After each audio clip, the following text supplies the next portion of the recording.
बस हिन दुनिया में जंहिंजी फिटे, बस हिन दुनिया में जंहिंजी फिटे, सो वञी भोतारनि जी भर वठे, सो वञी वॾेरनि जी भर वठे। बस हिन दुनिया में जंहिंजी फिटे, सो वञी भोतारनि जी भर वठे। उथंदे विहंदे ॾियनि गंजुगारियूं, पोइ बि असां का ॻाल्हि न सारियूं।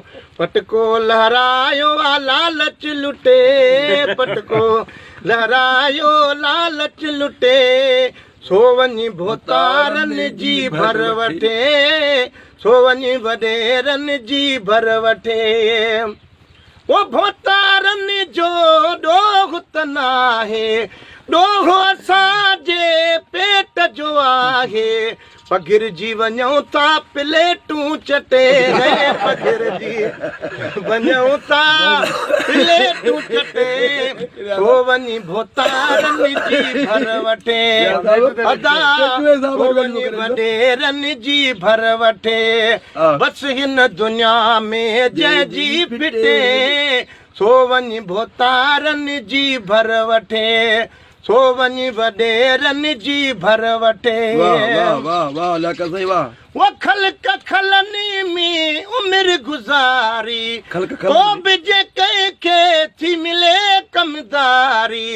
ख़ल्क़ खलनि में उमिरि गुज़ारी, पोइ बि जे कंहिंखे थी मिले कमदारी। बगुलियूं हणे थो ॾिहाड़ा ॿटे, ओ बगुलियूं हणे थो ॾिहाड़ा ॿटे, सो वञी भोतारनि जी भर वठे, सो वञी भोतारनि जी भर वठे।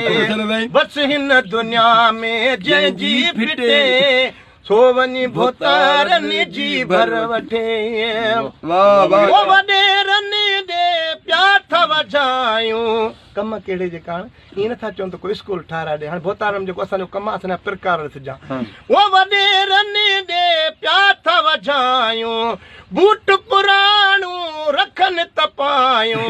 शहर में घुमूं पोइ छपर वटे, शहर में घुमूं पोइ छपर वटे, सो वञी भोतारनि जी भर वठे। बस हिन दुनिया में जंहिंजी फिटे, सो वञी भोतारनि जी भर वठे।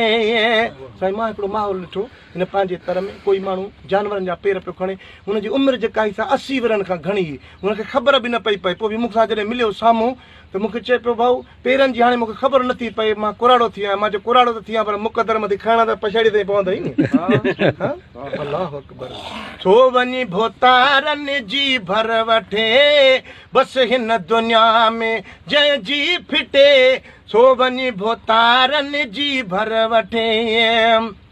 वो काहि कुता पुट हुकुम हलाइनि, पीरीअ में बि पंजोड़ खणाइनि। न कर कंदे त कंदा साणू सटे, सो वञी भोतारनि जी भर वठे। वो लियाकत हाणे चुपे चना कर, सुघड़ सदा साईं जी सना कर। फटकण खे छॾ को विझई न फटे, वो फटकण खे छॾ को विझई न फटे, सो वञी भोतारनि जी भर वठे।